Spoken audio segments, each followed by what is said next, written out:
Hello friends, நம்ம இன்றைக்கி பார்க்க போகிற டாபிக் என்னென்னா க்ரியேட் யுவர் ஓன் ஆப்பர்ச்சுனிட்டி.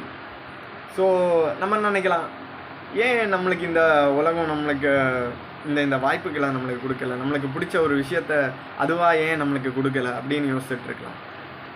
நீங்கள் அப்படி வெயிட் பண்ணிகிட்டு இருந்தீங்கன்னா அது உங்களுக்கு கிடைக்காது.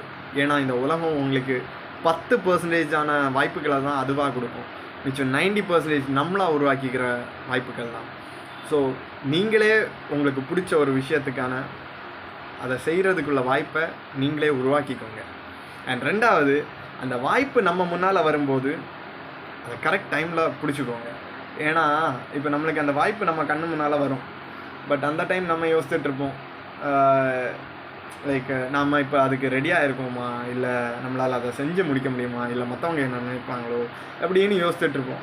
அந்த நேரத்துலேயே பேக்லெலாம் அந்த வாய்ப்பை தூக்கிட்டு போயிடும். ஸோ அந்த வாய்ப்பு உங்களுக்கு முன்னால் வரும்போது அதை கரெக்டாக பிடிச்சிக்கோங்க. பிடிச்சிட்டு அங்கே போய் நம்ம என்ன பண்ணலான்னு பார்த்துக்கலாம்.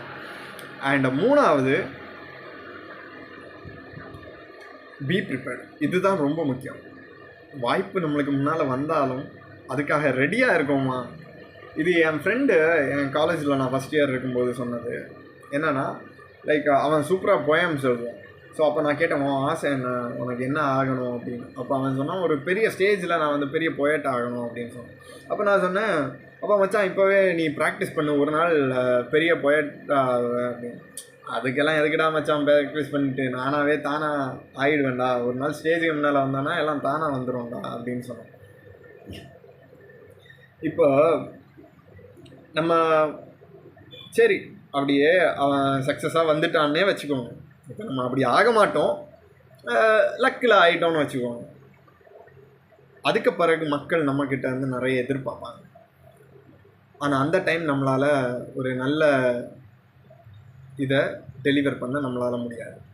ஸோ என்ன சொல்லுவேன்னா, இப்போ ஏஆர் ரஹ்மானோ இல்லை அனிருத்தோ ஒரு ஹிட்டான சாங்கை ப்ரொடியூஸ் பண்ணிட்டாங்கன்னா மக்கள் அடுத்து ஒரு கன்சிஸ்டண்ட்டாக இவங்க கிட்டேருந்து ஹிட்ஸ் வரும் அப்படின்னு எதிர்பார்ப்பாங்க.